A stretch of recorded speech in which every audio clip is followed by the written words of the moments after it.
ሰላም ጤና ይስጥልኝ የኢትዮ ዘገባ ቤተሰቦች እንደምን ቆያችሁ? የሰዓቱን አዲስ መረጃ ይዘን ቀርበናል። እስከ ፍጻሜ አብራችሁ ቆዩ። የአሜሪካው ፕሬዝዳንት ዶናልድ ትራምፕ አገራቸው በየመን በሁቲ አማጽያን ላይ የምትፈጽመውን የአየር ጥቃት እንደምታቆም አስታውቀዋል። የዚህ ውሳኔ ዋነኛ መነሻም ሁቲዎች በቀይ ባህር የንግድ መርከቦች ላይ የሚያደርሱትን ጥቃት ለማቆም መስማማታቸው እንደሆነ ፕሬዝዳንቱ ገልጸዋል። የኦማን ሱልጣኔት በዚህ ስምምነት ላይ ወሳኝ የማሸማገል ሚና እንደተጫወተችም ተገልጸዋል። ዶናልድ ትራምፕ ይህንን ውሳኔ ይፋ ያደረጉት ከካናዳው ጠቅላይ ሚኒስትር ጋር በዋሽንግተን ዲሲ ባደረጉት ውይይት ወቅት ነው።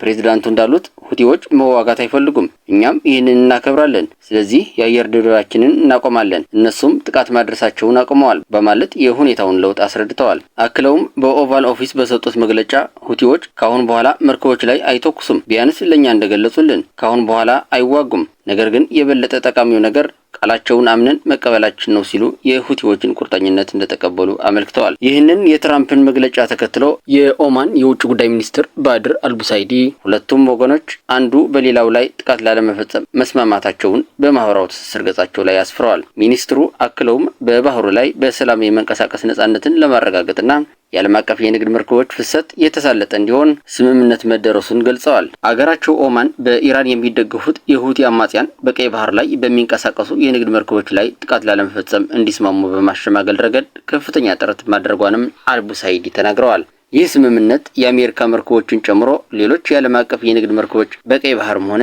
በሌላ በነጻነት እንዲቀዝፉ እንዲሁም የተሳለጠ ፍሰትን ለማረጋገጥ ያለመ መሆኑን አስረድተዋል። ይሁን እንጂ የሁቲ አማጽያን ቡድን እስካሁን ድረስ ስለዚህ ስምምነት በይፋ የሰጠው መግለጫ የለም። የሁቲ አማጽያን በቀይ ባህር ላይ በሚንቀሳቀሱ የንግድ መርከቦች ላይ ጥቃት መፈጸም የጀመሩት ከጥቅምት 2023 ጀምሮ ነበር። ይህንን ያደረጉት እስራኤል በጋዛ ሰርጥ ፍልስጤማውያን ላይ በከፈተችው መጠነ ሰፊ ወታደራዊ ዘመቻ ያላቸውን አጋርነት ለማሳየትና በእስራኤል ላይ ጫና ለመፍጠር በሚል ነው። በዚህም በርካታ ሚሳይሎችን አስወንጭፈዋል፣ የድሮን ጥቃቶችን ፈጽመዋል፣ መርከብን ተቆጣጥረው 4 የመርከብ ሰራተኞችን ገድለዋል። እነዚህ ጥቃቶች በቀይ ባህር መስመር 15% የዓለም የንግድ እንቅስቃሴ የሚካሄድበት የሚጓዙ ትልልቅ የመርከብ ኩባንያዎች መስመራቸውን ቀይረው በደቡብ አፍሪካ በኩል ረጅምና ወጪ የሚበዛበትን ጉዞ እንዲመርጡ አስገድዷቸዋል። ለዚህ ምላሽ የአሜሪካ መራሹ የባህር ኃይል ጥምረት በርካታ የሁቲ ጥቃቶችን ሲያከሽፍ፣ አሜሪካም በቀድሞ ፕሬዝዳንት የተጀመረውን የአየር ጥቃት በትራምፕ አስተዳደር አጠናክራ በመቀጠል በመጋቢት ወር ብቻ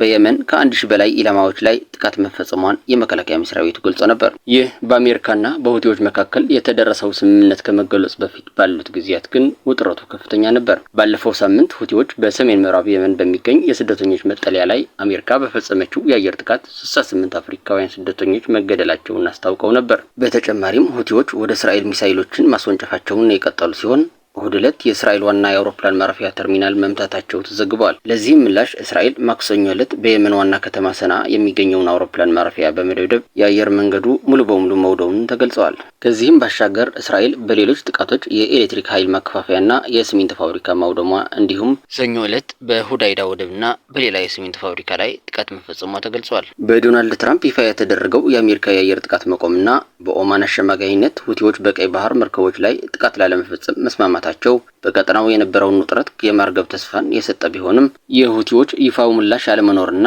ከእስራኤል ጋር ያላቸው ቀጣይ ግጭት ሁኔታውን ውስብስብ ያደርገዋል። ይህ ስምምነት በቀይ ባህር የንግድ እንቅስቃሴ ላይ የተጋረጠውን ስጋት የሚያቃልል ቢሆንም የሁቲዎች ከእስራኤል ጋር ያላቸው ግጭትና አጠቃላይ የየመን ሁኔታ መረጋጋት አሁንም ትኩረት የሚሻ ጉዳይ ነው። የተወደዳችሁ የኢትዮ ዘገባ ቤተሰቦች ለዛሬ ያሰባሰብናቸው መረጃዎች እነዚህን ይመስል ነበር። ለቻናሉ አዲስ ከሆናችሁ ሰብስክራይብ እንዲሁም ቪዲዮ ላይክ እና ሼር እንድታደርጉ በትህትና እየጠየቅን እስከ ፍጻሜ ቆይታችሁ ከኢትዮ ዘገባ ስለነበር እናመሰግናለን። ሰላም።